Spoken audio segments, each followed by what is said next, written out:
Hi, everyone. This is Matthew Cruz. I'm going to be sharing with you the March 2023 supply demand report that came out from the USDA this morning at 11 a.m.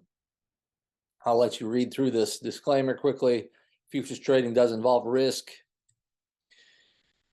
So, modestly bearish report in the corn today. The USDA came in at 1.342 billion bushels, a little bit higher than what the average trade was looking for. They're looking at 1.305. Uh, all of that was just because that they continue to decrease exports a little bit more than what the trade was expecting. And the soybeans had modestly bullish news, came in at 210 million bushels. So continue to have very tight stocks in soybeans. Trade was looking for 221. So you can see we're down 15 million bushels from last month. The wheat was unchanged at 568 million bushels. Trade was looking at 573, so pretty close to what the trade was expecting. Soybeans were left unchanged in Brazil. Brazil's crop at 153 million metric tons, similar to the corn. We think that we'll see this soybean production estimate drop slightly in the future, but I don't think the USDA was ready for that today.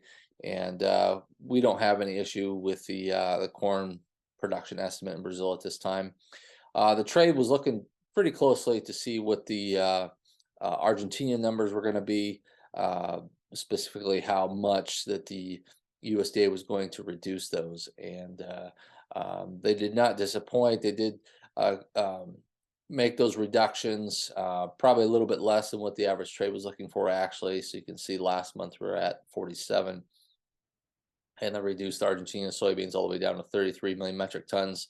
It's possible that you'll see further reductions yet in that. Possibly as low as 27 to 29 million metric tons, somewhere in that area. Similar to the corn, they shaved off 7 million metric tons, and it's also, we expect that they'll continue to make reductions in those corn production estimates. So the USDA caught up quite a bit today, but I think they still have more to do. The Ukrainian corn and wheat production left unchanged at 27 million metric tons in the corn and 21 in the wheat. Global ending stocks, take a quick look here. Corn was at 296.5. Average estimate was 293.2. So not good news in the global stocks. They had a little bit in the corn. Soybeans came in at 100, down slightly from last month's 102. And the wheat came in at 267.2. down slightly from last month's 269.3.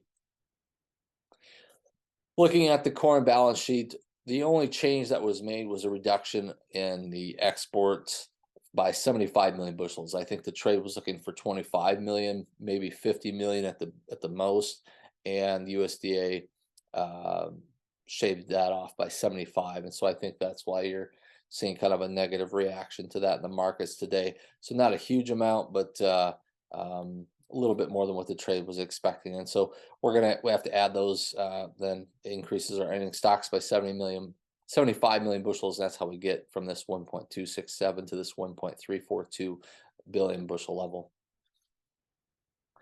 Looking at the soybeans, they decreased the crushing usage by 10 million bushels. However, they offset that by increasing exports by 25 million bushels. And it's possible that's just due to some of the drought that we're seeing in southern Brazil and Argentina. And so it's possible that our U.S. exports will have to increase to fill some of that void left by those countries in South America. So that's how we reduce our ending stocks by 15 million bushels.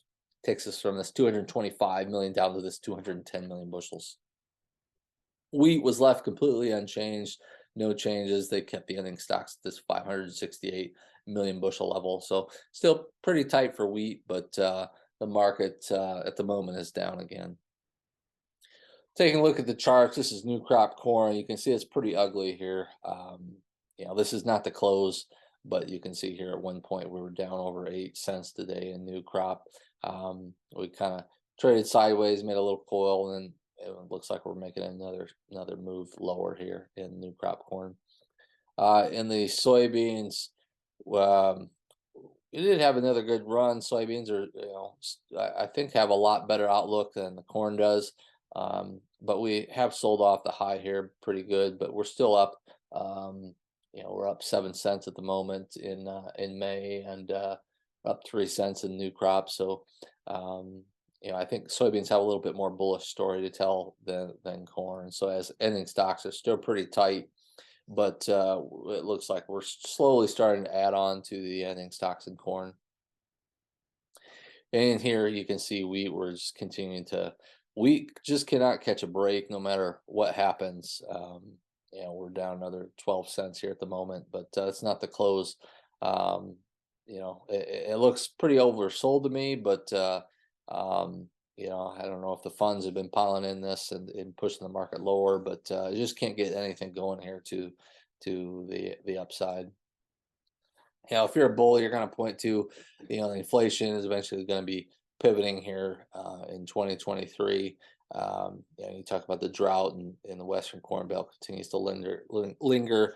The drought in southern Brazil and I think Argentina is probably the most bullish point that you can um, look at right now in terms of providing support to the markets, especially the soybean market.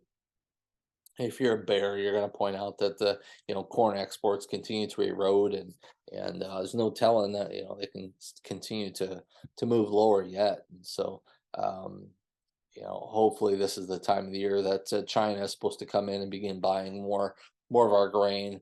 Now that Brazil's pretty much exported everything that they have, and so hopefully we should see those exports pick up. But you can point to rising interest rates can hurt the economy, and it looks like they're going to at least go another 50 basis points higher.